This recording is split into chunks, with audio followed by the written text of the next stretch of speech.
broadcast network, AFTERBUZZ TV. Over 20 million weekly downloads in over 150 countries, and your number one source for after-show entertainment.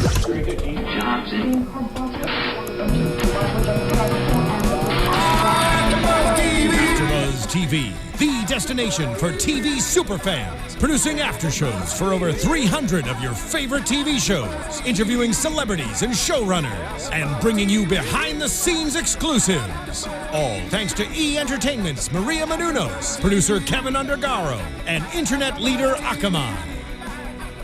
Now, let the buzz begin! Nice. Yes. Hey, Z Nation fans, it is good to be back. How are we all doing tonight? I have a lot of feelings. You don't say. So many feelings. All of the feelings. 400 feelings. All of the feelings. Hey guys, welcome to another edition of the Z Nation AfterBuzz After Show. Thank you guys so much for joining us because it's the beginning of season 2. Let me introduce my fantastic panel, Michelle Cullen. Hello, fantastic humans. Twitter. Oh, you can find me on Twitter at Michelle_Cullen because I'm super creative. Katie Cullen. Hi, all my buddies. You can find me on Twitter at Kiaxet, Kiaxet. I'm your host, Megan Salinas, and you can tweet at me at @themenguin. That's TheMenguin. We are also going to be keeping an eye on the hashtag ABTVZNation for those of you on Twitter watching the live stream. And for you guys, we also have two very, very special guests joining us tonight. First of all, Michael Welch. What's going on, guys? Good to be back. And Michael Cassutt. Hello. Yeah. Nice to be back, too. We have Michael squared. Yeah, Michael and Michael. Yeah. It's going to be this, man. going to be our own sitcom. It's going to be great. Yes. That's right. A sitcom in the zombie apocalypse. Well, we sort of have that a little bit with this episode. Isn't that this show? Well, let's talk a little bit about how we feel after this first initial episode, because we have a lot of interesting things going on. There's like a darker motif, but at the same time, there's still that kind of black humor that's really what makes this show really endearing. Mm-hmm. It started off with the nuclear apocalypse. It did. Like, where do you go from there? My feelings on this particular one, all through the first season, every episode was pretty much self-contained. The story within the episode reached an end, and there may have been a few things left open, but for the most part, this is the end of this story. We move on. This episode, we hit the end, and I'm like, that's not the whole episode. The story's not over yet. Where are we going? So it's a very different style of writing, and it's going to take me a little time to get used to it. Yeah, I was expecting another 20 minutes when the credits started to roll. Do the Doctor Who thing and give us like an 85-minute starter or something. Just a really random, arbitrary number of minutes. I was going to say they tied it up really, really nicely in the beginning, just that cliffhanger at the end of season 1. But I got hung up, and I actually needed to go back and watch it again. I got hung up when Dr. Currian went into a lead fridge. I was like, no, that does not work. Do not go Indiana Jones on us. Do not do it. This worked in the Crystal Skull. Oh, God, I'm in pain. Yeah, at least not that Indiana Jones. An attempt was made. He's probably super irradiated at this point. Although something I do appreciate, if you are going to go the lead, refrigerator route, at least they showed that he was on fire. They did. It was much more realistic. Yeah. If there is such a thing in that situation. Now, I don't want to get really into predictions, but is there any possibility that the missile defense didn't actually go and that what we're seeing is all just, from this point on, it's all just Citizen Z's dream as the nuclear apocalypse is raining down upon him? Is there any chance and that at the that's end what... of the season, it just picks up exactly where the first season left off? Exactly. Yeah. Well, with our Series show, finale. I mean, we had 2 episodes in a row last year where it was like, oh, it's a dream again. So you never know. True. We're always going to keep you on your toes. Yeah, we like that. And by the way, it is a good point too. I mean, last year it was kind of like, yeah, there was sort of an overarching story, but at the same time, each episode was kind of its own little action adventure, like different level of a video game, in a sense. But this year there really is just kind of one story. It's more sort of focused, and there's kind of one, arc by the end of the season. So it was a little weird to end the episode and be like, wait, Right. really? Yeah, bit no, of an adjustment, we but- still have things to do. Citizen Z was walking out. You can't just end and not show us where he walked to. If I'm not back in 5 minutes, You can't do anything. You're a dog. Just wait longer. You turn that ship around and you come get me. But from a writing standpoint, kind of making it more of an overarching story, at least for the beginning, was the idea behind that so many people have been watching on Netflix that's sort of changing the way we watch television? Yeah, there was a little of that. I mean,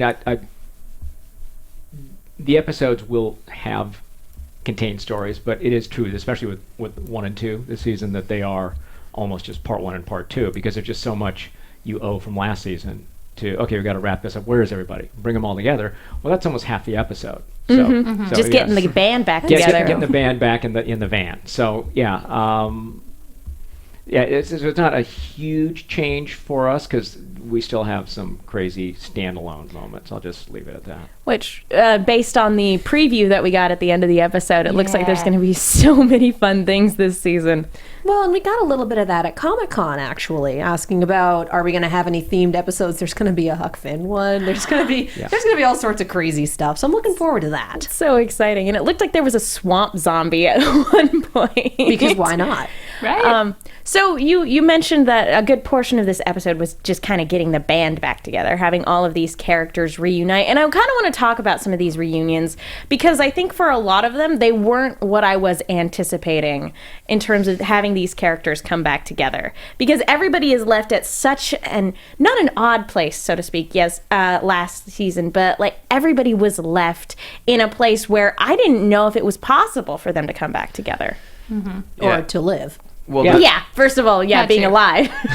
Yeah, I mean, the word this year for the show that Carl, our creator, keeps using is conflict. That's our season. Inner conflict within that group. I mean, we've all been through so much together, and yet, because of our situation, we're kind of forced to figure it out, and because we really are our best chance to survive. And then you got this new character coming in, the Matt Cedeno character, who was introduced for a second, and you don't really know his motives or what's going on with him. So it's, I would say inner conflict within the group is as much of a driving force behind the season as anything.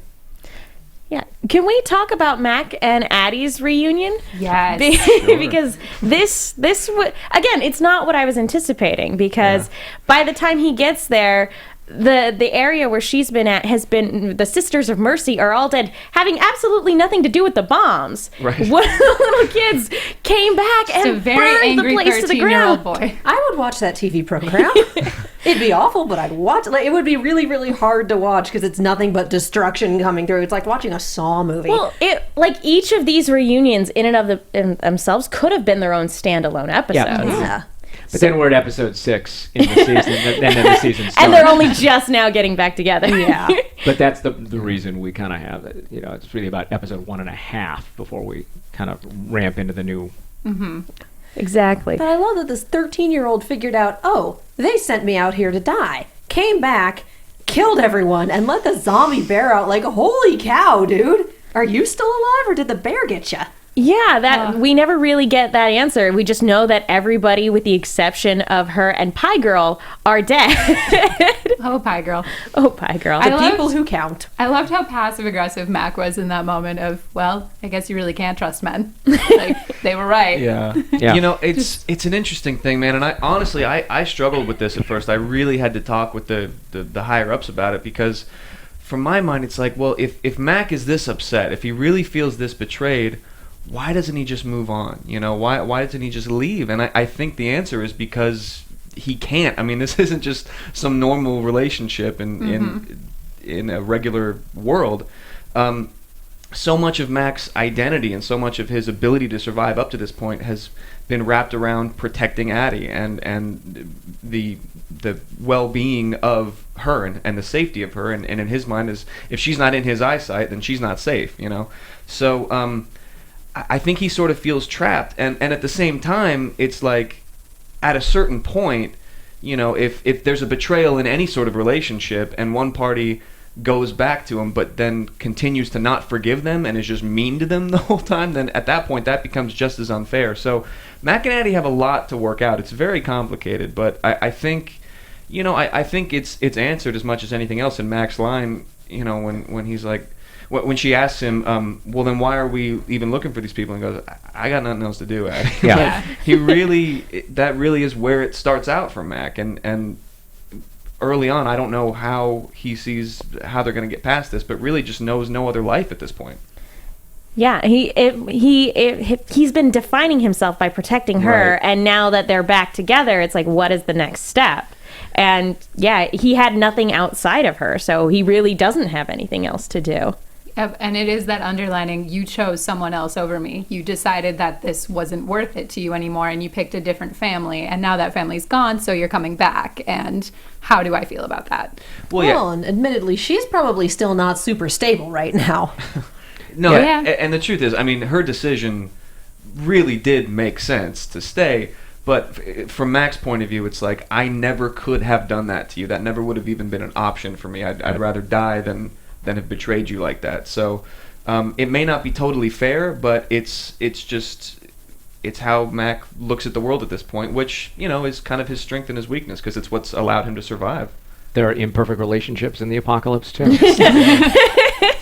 I would imagine that's kind of the default for relationships in the zombie apocalypse. Yeah. This is actually the normal one. Well, I've been wondering how much time has passed. How long was he like waiting outside of the commune while the apocalypse was raining down? Because at one point in the episode, Murphy says he found a place a week ago. So I'm wondering exactly how much time has passed since the bombs touched down to when all of our characters meet back up.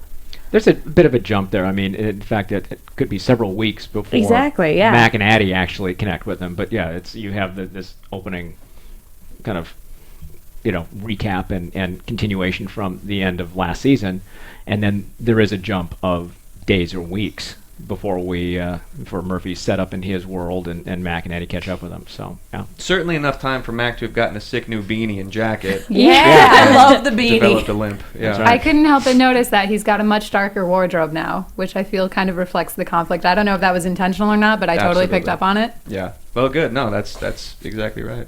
Right? yeah, completely. Right? Yes. Every detail is thought out. Yeah, even though there's a lot of comedy, we've definitely hit certain points within the series where we're like, we're dealing with some dark stuff. You know, we had a Doctor of Death, you know, at the end of last season, and he's still around. So it's going to be interesting. In what condition, we don't know. Two-Face. He just gets this coin. Maybe three. Three faces. That's true, radiation. You just kind of have this thing in the middle. Just a This little side line. is broken from the fridge. This is okay. And then this side is burned to hell. There His we go. nose is fine. Everything else is Although awful. we have created a very interesting in terms of the literal fallout, we have certain areas that they can't touch now. They have to be very careful about where they go, and certain areas that they're probably going to have to go through are in ruin now. I mean, Warren said it, like, Murphy's decision killed millions of people, and that's a reality that they are going to have to deal with for the rest of the show. And now everyone knows Murphy's name. I mean, the episode's The called Murphy. The Murphy because of that really desperate broadcast from Citizen Z.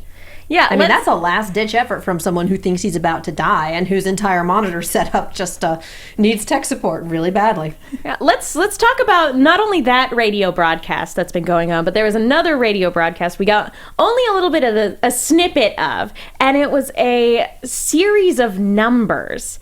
And the only reason I bring it up is because it was brought up twice within the episode, and Addie made this distinct comment that it sounds like some sort of code. So what could that possibly be? Just a series of numbers? Is that like the number corresponds with a letter of the alphabet? What is that? That's a secret message? Number broadcasting stations are also a thing. Aren't they just, I don't know the reasons behind this, but I remember hearing about them in a place that was not Welcome to Night Vale. I was going to say the only place I've heard of it is Welcome to Night Vale. But So it's unsettling to me. It's a test channel, or it's just to confirm that things are working. Like, broadcast stations that only do numbers are not a thing of fiction. They exist. That could be. I like to think, I kind of believe that it's a deeper meaning that's going to come back if they made a comment about it. But I will say, when I first watched it, you're just smiling. When I first watched it, I had flashbacks to Lost. I was a big Lost fan, and I was like, numbers and radio broadcast. 110. We were thinking of doing it in French. Really? But just, no. Just Any as a reason for tribute, that? an homage. Yeah, just, Lost. but yeah. Or it could be Lotto. I mean, The The winning lotto numbers are. It's just a very long number. It takes all day, and then it repeats. I would like it if just Desmond all was of pi. in a bunker somewhere, just with the typing in the numbers into the computer, Yeah. just over and over again. Into his NEC from 1992. Yeah. Otherwise, more nuclear explosions are going to go off. Because that's exactly what we need. But We also had a broadcast that was in Spanish that they yeah, picked up. and that's where our other bounty hunters come in, because now that Citizen Z has literally, out of desperation, put a price on Murphy's head, that means all of these people are coming out of the woodwork. And a pattern for season 1 was them just kind of trying to get to their destination, going through, meeting people, ruining their lives, and essentially Yeah. wrecking every place they went through. This is a shift, because now they're going to have to be people coming after them. They're going to have to beat them off with sticks. Exactly. That's a completely different They're dynamic. going to have to slow down in order to wreck people's lives. Yes. Yeah, you can't just go from point A to point B. You have to stand your ground a little bit, and that's going to be very difficult for them. Well, and given casting announcements and things that Carl has said in interviews, that Spanish broadcast is a good bit of foreshadowing. So I'm looking forward to that. Does anyone here speak Spanish? Probably everybody, but yeah, no. Not me. Yeah. French, But oddly enough. But yeah, I do want to talk about a little bit more of the reunions, because we have Murphy and Cassandra as well. And I want to say, I think a lot of people were really surprised when we have that initial cut to Murphy, and he's just like the Silver Surfer, because he shed his skin and he looks like he's covered like it's not skin anymore. I don't know what it is, but he's the Silver Surfer now. This We wonderful actually bluish have- tone. We've got a question on Twitter from Alicia Perez. What color was Murphy's skin? I wasn't sure if it was blue or gray. It's kind of blue-gray. It's actually white and gold. both. It's white and Yeah, gold. yeah. How dare you? Exactly. How dare you? Oh my god. You've been sitting on that one, haven't you? No, that just came to me. It's like a gift. I mean, on set, it's pretty much, a vivid blue, and then it goes through like filtering in the editing process, and then it sort of evolves into that. Yeah, it depends on Yeah. the lighting. Yeah. Outside, inside, it will look different. So, but yeah, it's more blue than anything. He's a blue man. He needs a group. Exactly. Well, he keeps He running gets a away group. from his group. That's the problem. His group is now dead people. Yeah, he's got Yeah. a bunch of zombie groupies now. As he's continuing to change and evolve, he's working on what he deemed zombie whispering. And he is literally the worst person in the world to have received these abilities, because he squanders them. Well, that's what happens when your test subjects are a bunch of prisoners. Yeah, They I don't mean, you're not want to really- be there. They're you're- already in jail for doing something, and it's like, well, yeah, they didn't Oops. start with nuns. Come on. You're testing this vaccine on inmates who have done questionable things, and then if it works, it's going to be like, do I really want to help you guys? well, and I liked your theory about why he was in prison. We were chatting about this the other night. Oh yeah, we know that he's in jail for mail fraud, but we thought it would be very interesting if that had been like the least shady thing that he had done, and that it just happened to be the thing that took him down and took him to jail, much like Al Capone getting hit with tax evasion. Yes. Yeah, Murphy has a record. Let's just leave it at that. All right. Will we ever find out what it is? We're gonna find out more. Yes, All right, all okay, right. good. Within Hooray. this season? this season. Yay. Find out. You'll know more about Murphy than you really need to. We already do. I mean, After we this definitely episode. had a couple zombies make out, and then the stripper scene was hysterical. Oh my gosh. And then Megan's comment on that. Yeah, she can only do that twice. Gonna need a new zombie after 2 times. Yeah, But but him and Cassandra, they're like, after she takes out the first bounty hunter to come out of the woodwork, it's going to be very interesting, because they are now a pair, not necessarily romantically involved, but she has become very important to him for one reason or another, and what she is something new. She insists she's not a zombie, but we can see that she has changed. And we can see that, probably the most that we can see that is both when she is reunited with Murphy, and now she's very much staying by his side. and when she's reunited with 10K, because when she's reunited with the rest of the group, there's almost no reaction there. Yeah. It was very sad. It's going to be interesting to see, too, like, because I feel like the way Murphy treats Cassandra is ultimately what could potentially either, for lack of a better word, humanize him throughout the course of the season, or just turn him into a complete monster. I mean, because it's really kind of unclear what his feelings towards Cassandra are right now. Is she his slave? Is she like does he love her like a pet? Like is it like a daughter? Does he not care about her at all? She's just a loyal servant. So, I mean, we just don't know yet, and I think that that's ultimately, to me, what's going to determine how we feel about Murphy throughout the course of the season. Because I think it makes a lot of sense if you look at it from his perspective. Like, I'm kind of the king of my own domain here. And you shall be my queen. He dressed her up like a go-go dancer. In Cheyenne, Wyoming. I loved that shopping scene so much. I just imagine Keith Allen going in to makeup and getting full body makeup and then being handed his wardrobe, like, here, have a kimono. We're just gonna go with it. Kimono and a set of headphones. Yes. I've lived in Cheyenne. So there was definitely a few moments of, oh no, that's not Cheyenne. There's too many hills. Those hills are like 3 feet high. There's too many hills. Yeah. Just, for one, if the bomb went off in Fort Collins, Cheyenne's like a 45-minute drive away. It wouldn't be there. It would be gone. There would be no Wyoming. Well, people keep talking about our bombs like they're 5 megaton things. This is the whole idea. This was sanitary.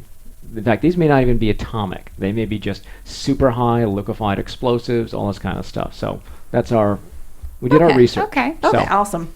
There were things that were designed to destroy facilities, not to destroy cities. Not to destroy humanity at large. Yeah. I mean, you can talk sense. about, we throw the term around like millions of people got killed. There aren't millions of people left. That's true. Yeah. She might Especially be in exaggerating Cheyenne, a little Wyoming. Maybe Cheyenne two people. Definitely has a Target and a 1,000 Ross. here, 1,000 there. And Murphy makes an interesting point when that's brought up to him. He's like, I'm not even sure humanity's worth saving anymore. And given the preview that we have and the type of shady people that are going to be coming after him, he may have a point. At this point, humanity may be too far gone. Well, and even when the defense system activated, Citizen C was like, what are we doing with ourselves? So he was watching it on his monitors and seeing all of these missiles going to different locations, and he's like, why? Why is humanity like this? And I think it's a question that's going to be asked repeatedly. Which was kind of Mac's point, too, by the way. I mean, ironically, I think Mac and Murphy have the most in common. In terms of, like, I'm worried now. Yeah, I know. He's not in a I'm telling you. No, not not at all. Actually, nobody's in a good place. Yeah, they're in the apocalypse in Cheyenne. I apologize to any viewers from Cheyenne. I didn't have a good couple of years there. They're in a zombie strip club in Cheyenne. During the apocalypse.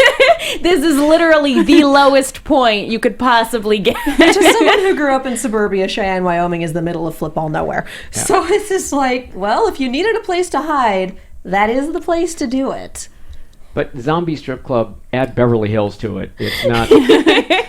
Is it marginally worse? There is actually a movie, I want to say, called like Zombie Strippers or something that. I'm sure there is. If not, there will be. Yeah. I'm pretty sure it exists. It does exist, starring Pamela Anderson and Robert Englund.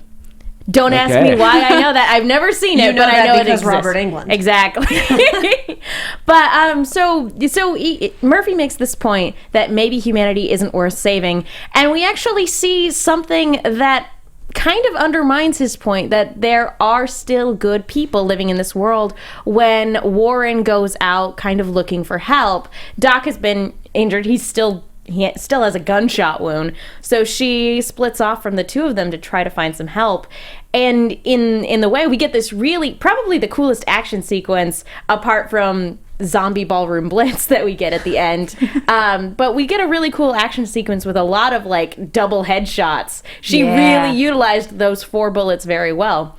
But we have somebody who's at the brink of committing suicide because in her mind she's failed her mission, to having to save somebody and possibly give her life to someone else, and actually seeing what appears to be a very good family still trying to make it in the zombie apocalypse. And Yep. we were very skeptical of this family. You were all waiting for them to turn into zombies. I or know to it. die. Yeah. Or to turn into cannibals, or To have like a weird cage of zombies in the backyard that they just keep as a defense That's right. weapon, like We were something expecting- weird. We were expecting Woodbury. We or were the ex- cult, or the Sisters of Mercy, or we were Or expecting the strangers. we were somehow. we were waiting Something. for either waiting for either the moment where it turns out that they've been evil this whole time, and we were just waiting for the pin to drop. But we were also, if they weren't evil, we were expecting them to die. We were expecting that house to just burn to the ground before the episode was done. And there's our sad commentary on humanity right now. Clearly, we have this preconceived notion that like you can't be good and survive. This You just show can't. has trained us for that. Everyone that we've seen is like, oh, these are good people. They either get completely screwed over, or it turns out, surprise, they're not actually good people. Again, I bring you back to the cult, and I bring you back to the or Sisters of Mercy. if they Not are good people, they die trying to help our heroes. That's like, the screwed over part. I bring you Exactly. back to the cult. like straight up dead. I remember when I first started watching this, and I commented like 3 episodes in how much I really like Garnett as a character and everything. They just And we're sitting here with popcorn like, mm-hmm. they held Really? their tongues and they just made that face, and I was like, I can't have nice things, can I? No. And then sure enough, I watched, Resurrection Z, and of course, I can't have nice things. Well, and that worries me for guest booking now, because everything I got from everyone I talked to is, oh, you need him for episode 6. You need him for episode 6. It's a really good episode for his character. And Yeah, I'm like, not, okay, not booked him. episode 7. And then episode oh 7. my Episode 7. God. So every time now I hear, oh, you need this person for this episode. It's Don't tell really me good. that. I'm like, no. Well, I'm sorry we've shaped your minds into such cynicism around. No, you're not. No, you're not. But it was actually really poignant to actually have that, because we do have a good group of people who are making it, and they didn't have anything nefarious going on. They're just a group of people trying to get by, who haven't resorted to all of those things yet that the rest of the world has. And it was just this tiny little glimmer of, amidst Murphy's like hand waving, oh, thousands of people are dead, who cares, humanity is lame anyway. It was just this little glimmer of, no, some things are still worth fighting for. They're also extremely isolated. That too. That is, and they probably haven't had like steak in a long time either. Point. Yeah. Oh God, zombie No, animals. you Took me a minute. they're vegetarians now. Yeah. Yeah. Pretty severe there. Really liking that goat cheese though. Definitely a plus. You just keep the animal alive, and I swear, Philly Feast broke me. No. Philly Feast broke me. Gross. That was Yeah. Gross. man. No more cannibals for right now. I'm happy Team with Survival's no longer on the show. I don't know if you guys have noticed. Team Survival is no longer on the show, and we miss them. But Team Stay the Hell Away from Team Survival is still here. We're doing all right. I think we made the right decision. And people who are just tuning in are like, who the hell is Team Survival? I haven't technically committed to a team yet. We'll see. Given your reaction, you ain't Team Survival. I'm not. I don't think I would eat people. No, that's definitely a plus. But okay, so we've talked about these guys, and we've kind of talked about a few different things and just humanity at large. Let's talk about iTunes real quick. I was if we waiting can. for that. Let's do it. Folks, thank you guys so much for supporting the show. It really means the world to us when we get feedback on how much you've been not only enjoying Z Nation, but also our after show. And we know we've been gone for a little while, but We're back. We're back, and we're very excited to hear all of you guys who are on the hashtag on Twitter, and we're also very excited to get back to talking to people who commented actually on iTunes while we were in the hiatus. One person who gave us 5 stars said we have a pretty cool podcast. Almost a watch party by 10 Knife Foot, and they had to say it's nice to hear some other points of view after I watch each episode, which is definitely a great one. And then Wicked Pinto also left a pretty long review saying zombie celebrities, and We know. Yes. Oh, we know. and they left a pretty long review, also gave us 5 stars. So thank you guys so much. If you guys want to help support us, that is a great way to do it. Go to iTunes, leave a comment, let us know what you think of our show, because hey, guess what? That helps the network as a whole. It helps us keep the lights on, helps us keep keep us in these seats that we're currently in right now. And helps us book guests. Dad. Like that Michael too. Squared. So, do you guys want to talk about Pie Girl a little bit? Oh my Absolutely. Because we knew that when we left her all those episodes ago that there was no way we were just going to leave that alone and that we weren't going to come back to it. Murphy got luckier than he had any right to be. There's no way that wasn't going to come back. Yeah, he was the only one, by the way, last season. I don't. I mean, part of season 1 it was kind of the blue ball season of Z Nation. Yeah. Well, no, we definitely had dinner out before certain parties died. It counts. It counts. We're It trying. depends on what rules you're using. No. Oh, it counts. No. There's no way for me to comment on this without Nope. it being explicit on There's iTunes. not. So I'm just going to say you're wrong and we're moving on. Right along. Sorry. Its last name is sex. It counts. The whole idea is that nobody gets to finish. That's what they mean by blue ball season. Yes. True. So I'm going to just, Let's again, just you're call wrong. it a general air of unsatisfaction. There you go. I like that. There you go. That was a much There's more a general tactful way air of of saying it. unsatisfaction. I apologize to iTunes. So yeah, we're gonna get in trouble anyway. No, we're not. It'll be fine. But you're right to bring up that was an overarching theme, and Murphy was the only one that got lucky, and it's Just what is the karma and irony in the zombie apocalypse? Because clearly it's just this different level than it is for society right now. I will always love, where did you get the cigarette? Just, that's the priority there. Where that did you was get pretty the cigarette? great. But what we have here are the ramifications of Murphy's conditions. And we see that she's pregnant, and it's kind of funny. But again, it makes me wonder how much time has passed. Clearly, it's been several months. She is extremely pregnant. Or this is an accelerated process. Like a Twilight baby. Zombie rules. Zombie rules. There are They no do their own rules. things. Yeah. But yeah, maybe Murphy isn't zombie Jesus. Maybe the real cure is going to be, This baby. this baby, and that is going to be the key to kind of solving the zombie apocalypse. I don't know. hadn't thought of it that way. I just thought that this series really liked zombie babies and that we needed one per season. That could be it as well. It doesn't have to be one answer. A little could be of column multiple A, a things. little of column B. 6 of one, half a dozen of the other. But like just the very last shot that we get in this episode is just this very unsettling picture of her being very, very pregnant and being able to communicate with the baby and actually having some sort of psychic connection to Murphy as well. Which way is Daddy? And there's just this handprint on her stomach that slides to the left like it's unlocking an iPhone. That away. He went that away, Mom. Yeah, that way. It's just like... No, but I do think there could be some conflict with this baby, because if everybody's after Murphy and there's a bounty on Murphy's head for his blood and his blood is passed on to this child, if bounty hunters that are vicious and ruthless realize that there is an infant that also carries the antibodies they need, they might start going after the kid and going after Pie Girl. Yeah, exactly. Can we call her by her name? Selena, correct? Serena. Serena. I don't know why I thought That Selena. we just call her Pie Girl. I do like Pie Girl. I mean, her Twitter says Pie Girl, so... She's very proud. I knew would she had a imagine- name, but for the longest time I was like, I just know her as Pie Girl. I don't recall what actually is her name. We had to look it up on IMDb.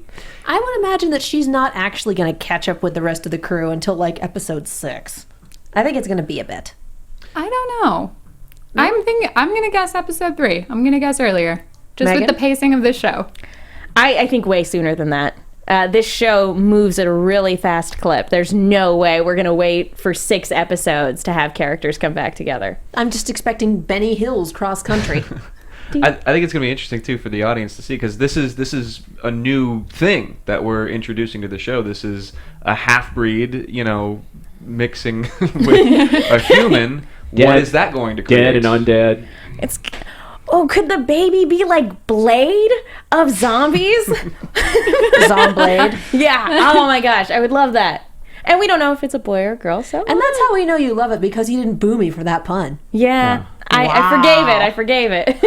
But I'm just really excited at the idea of like a zombie version of Blade. That sounds really awesome. This could be Twilight, but with zombies done better, I guess. Maybe in Rosemary's- Twilight was never okay. Maybe Rosemary's Zombie. I mean, who Oh knows? God. Oh. Maybe. That was a little different, though. Little different. But you're absolutely right. This is something new. This is uncharted territory, not only for this show, but kind of for the zombie genre in general. The Right. last time I saw like a zombie baby that wasn't, besides Last the first season. episode, was actually a Peter Jackson's first feature film, Dead Alive or Brain Dead, depending on where you pick it up. Oh, was that the Yeah. one with the priest? Yes, that was the one with the priest who said, "I kick ass for the Lord." So that was the last time I've seen a zombie baby, and that thing was a monster. So I'm really concerned, like, this baby could be a really good thing in terms of finding a cure or a way to at least maybe make the zombie population docile, but it could also just be this horrible, horrible thing. I don't know. I look at it like it's 3/4 human because it still hasn't really been determined that Murphy is, going more I mean, he kind of is, but like He's going native a little bit. where his blood and antibodies and DNA, like where that split is. If we're gonna go full saw, it might eat its way out of Mom. Ugh. No, I don't want that. I don't want that at That's all. why I said it's a possibility, and that's what's terrifying. That's true. It could very well go Our that way. initial zombie baby killed a full-grown army-trained man. That's very true. The army doesn't train against babies, No one anticipated especially that. zombie babies. Not until now. Now they will. Yeah. It's like, this is your target. It's only about 1.5 feet high.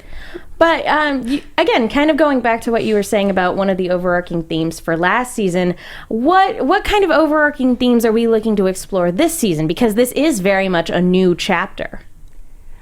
Well, I'm trying to remember what we kept telling ourselves because we've been now living with season 2 for a while. But the first one was try to get on mission, and now it's try to restart the mission. And is the mission worth restarting? Just continually facing that. So. Because, first season we had Murphy was basically being punted around like a football, and there wasn't a lot he could do. And now he can definitely fight back because you can't go anywhere without zombies. And he could just be like, you, do the thing. Yeah, And they will. He's been empowered, so. Yeah, and you were saying that a big part of this next season is going to be conflict. And Murphy... Because there was no conflict in this show beforehand. but interpersonal conflict. Oh, yeah. And Murphy, having now this kind of sense of power, and power is definitely going to his head, what is going to kind of get him to listen to Warren again? He and Warren are going to be butting heads probably this entire season. So the pieces we have in play here are 3 different radio podcasts, not having any idea what's going on with Citizen Z, Murphy being better able to control zombies, and bounty hunters coming out of every orifice. We've set a pretty good chessboard here. Yeah, totally. I mean, I think the stakes are just so much higher for the group this year because now every single human beings were always dangerous because you just never know what they're capable of. But now it's like every single person represents, someone who's like could potentially be trying to kill us. And also, we haven't really talked about this, but if you think about it, there's probably a lot of radiation going around. We might have to be on the run a bit from that, and then you talk about the interpersonal conflicts between the group. I mean, it's going to be crazy. It's going to be an insane And then year. on top of all of that, we still have the different types of zombies Right. that are all over America. And last year we had radioactive zombies. So who knows how the radiation fallout is going to affect the different types of zombies that we've already been seeing. We also had Viagra Zombies. That's just one of those, yep. For good reason, those were only referenced. Complete opposite ends of the spectrum there. Although I did Are they really opposite? I mean, I did like And on that note, I did like I got to talk to a couple people on the red carpet at Comic-Con this past year, and Anastasia and Pisay said that their preference for what type of zombie they would like to see this season was a Ryan Reynolds zombie, and that is an idea I can get behind. well, we know we're getting celebrity zombies. That bit of casting has been announced and the photos out, so Yeah. And so that's a thing. didn't DJ and who was with DJ? Nikkei. No, 10K 10K is what I was thinking of. But they were talking about like cute little hamster zombies or zombie pets and incorporating that, and I was like, that's two very different extremes. I love it. Can we have both? I will say that I please. still want zombies. Like a swarm of bee zombies. Like, I want it. I feel like the bees died out. Well, real quick. A little too close to home there. Real quick, we do need to talk a little bit about Citizen Z and then wrap up. I'm afraid we're running a little short on time tonight. But you guys brought up Citizen Z. He is actually getting into the fray a little bit, and this is like the first time we've seen him assaulted by a couple different things that wasn't kind of his own, oxygen deprivation hallucination. So because of the bomb, we have thawed zombies coming after him. And correct me if I'm wrong, these were the people who abandoned him to stay at Northern Light. Yep. So these are people that he knew, and that's always kind of really tough because not only is he outnumbered, and they're surprisingly fast for having been in the snow for so long, but well preserved in ice. yeah, exactly. There you go. They're surprisingly quick. But yeah, he's no longer safe. That was supposed to be the safest place, but the temperature has risen. He's not safe there anymore. Yeah, I just lost all my words. And he basically barricaded himself and the dog up in his little command center. So he is cut off from everything else in there, all the food, all the supplies, all of the everything, which is why we have the take the baseball bat, you stay, and then running out because they need food. And it's there, but there's zombies hiding all over the dang place and you don't know. Yep. And that's the last we see of him in this episode. He just runs off with a bat. Complete cliffhanger. No resolution there. If I'm not back in 5 minutes, you're hosed because you're a dog. Yeah.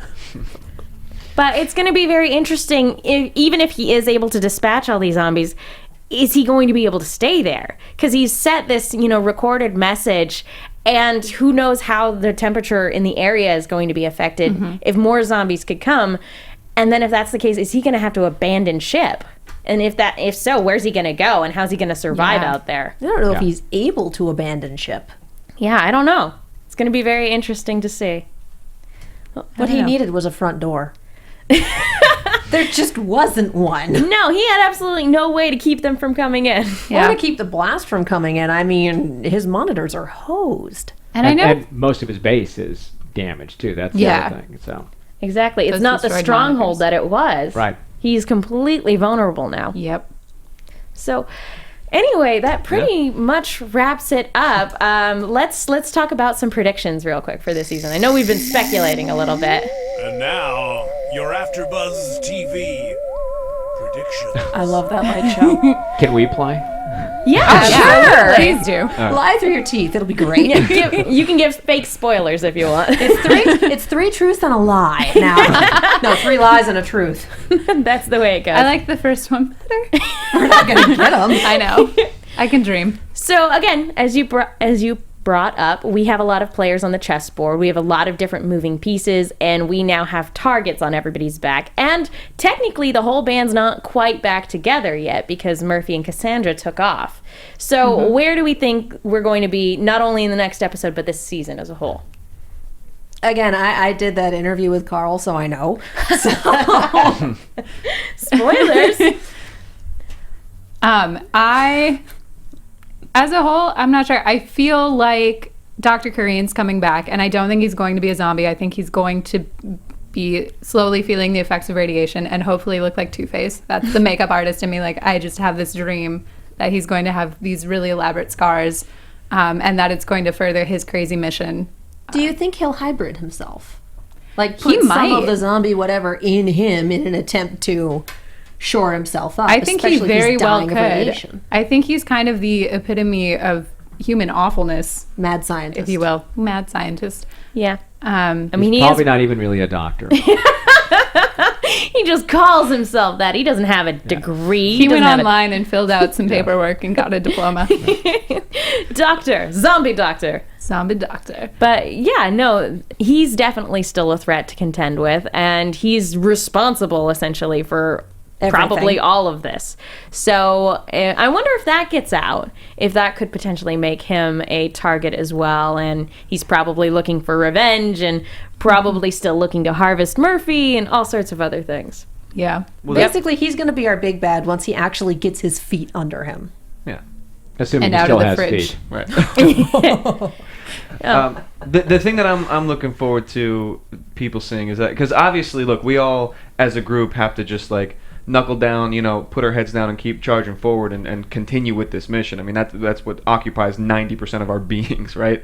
But these conflicts within the group, it does continue to evolve, which I'm really happy about, because otherwise, I mean, just from Mac's point of view, if Mac just went through the whole season like, well, I'll keep doing this, but I don't like it. I mean, that'd get pretty old after a while. So I'm looking forward to people seeing kind of how things evolved, like specifically with the relationships and with the group as a whole. Michael, what are you most looking forward to fans' reactions to? We just got Michael's response. Sorry. Different Michael. Different Michael. The people who are listening to this on iTunes are like, what? I'm really going to look forward to their reaction to our evolution of the zombie mythologies. That's a good answer. Yes. That is an excellent answer. Because with the exception of 10K, they're genre savvy. Exactly.